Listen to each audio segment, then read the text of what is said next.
गांव के एक छोटे से कच्चे घर में रहने वाली 13 साल की गुड़िया अपनी बीमार माँ सरला देवी की इकलौती सहारा थी। उनका जीवन बेहद साधारण था। टूटी छत, फूटी चारपाई और एक पुराना आम का पेड़ जो अब उनका एकमात्र सहारा बन गया था। गुड़िया की माँ कई दिनों से तेज बुखार में थी और घर में न तो पैसा था न दवा। एक सुबह माँ की हालत देखकर गुड़िया की आंखों में आंसू भर आए, लेकिन उसने खुद को संभाला। वह धीरे से माँ के माथे पर पानी की पट्टी रखती रही और बोली, अम्मा, घबराइए नहीं, मैं आज आम बेचकर दवा जरूर लाऊंगी।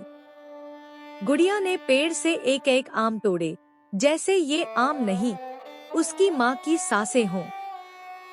उसने सारे आम एक झोले में रखे, टोकरी में जमाया और बिना चप्पल पहने तेज धूप में गांव के बाजार की ओर निकल पड़ी। बाजार की रौनक उसके दुख से बिल्कुल अलग थी। लोग अपने काम में व्यस्त थे, किसी को उस बच्ची की हालत की परवाह नहीं थी। वह आम लेकर खड़ी रही, आवाज लगाती रही, मीठे आम ले लो, अम्मा के इलाज के लिए हैं।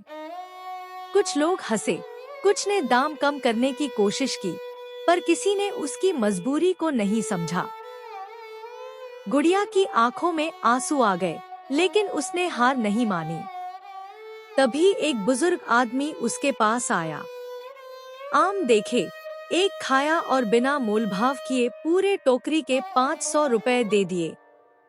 फिर जेब से 100 रुपए और निकाल कर कहा, बिटिया, ये दवा के लिए रख ले, भगवान तेरी अम्मा को ठीक करे।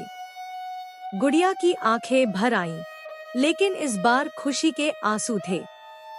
उसने हाथ जोड़कर कहा, धन्यवाद बाबा, अब मेरी अम्मा जरूर ठीक होंगी। वो दौड़ती हुई मेडिकल स्टोर पहुंची, दवा खरीदी और घर जाकर माँ को प्यार से दवा दी। माँ की आंखों में पहली बार थोड़ी चमक दिखी। उन्होंने गुड़िया का हाथ थामा और भर्राई आवाज में बोली, तू तो मेरी माई बन गई है बिटिया। अगली सुबह माँ थोड़ा उठकर बैठ सकी।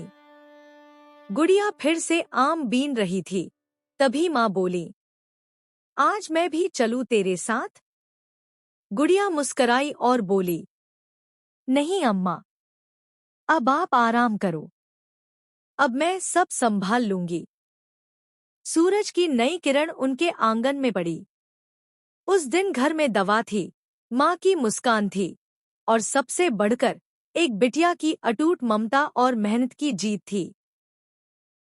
सच्चा प्यार, जिम्मेदारी और मेहनत किसी उम्र की मोहताज नहीं होती। एक बच्ची भी माँ बन सकती है, अगर दिल में लगन हो।